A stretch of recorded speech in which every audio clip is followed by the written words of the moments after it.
Pandian store சீரியலில் அடுத்த வர எபிசோடில் நம்ம எல்லாருமே போலீஸ் வந்து கூப்பிட்டு விசாரிச்சுட்டு இருக்காங்க.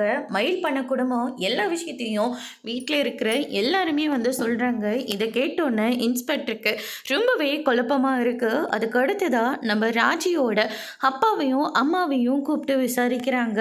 அதுக்கு அடுத்ததாக ராஜியோட அப்பாவும் சித்தப்பாவும் இருந்துட்டு அவங்க எங்களுக்கு எதிரி குடும்பம் தான், ஆனால் ஒரு பொண்ணை கொடுமை பண்ணுற அளவுக்கு பாண்டியன் ஒன்றும் அவ்வளோ மோசம் இல்லை.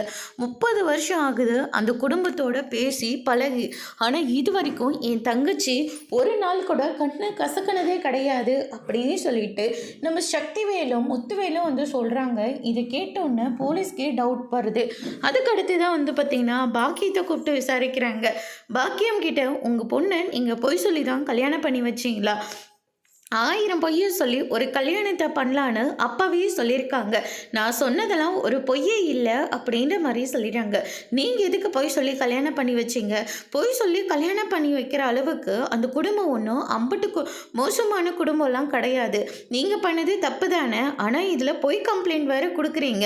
நீங்கள் கம்ப்ளைண்ட்டை வாபஸ் வாங்கிக்கோங்க அப்படின்ற மாதிரி சொல்கிறாங்க. எனக்கு நியாயம் கிடைக்கணுன்னு தான் நான் இங்கே கம்ப்ளைண்ட்டே கொடுக்க வந்தேன். ஆனால் அவங்க ஏதாச்சும் பணம் கொடுத்துருப்பாங்க, அதனால தான் நீங்கள் இப்படியெல்லாம் பண்ணுறீங்களா அப்படின்ற மாதிரி சொல்கிறாங்க. யார்கிட்ட என்ன வார்த்தை பேசிக்கிட்டு இருக்கீங்க? நானும் ஏதோ பாவமாச்சு அப்படின்னு சொல்லிட்டு நீங்கள் சொன்னன்ற ஒரே காரணத்துக்காக எல்லாரையும் கூப்பிட்டு விசாரிச்சா என்னவே குறை சொல்கிறீங்களான்னு சொல்லிட்டு இன்ஸ்பெக்டர் ரொம்பவே கோவப்படுறாங்க.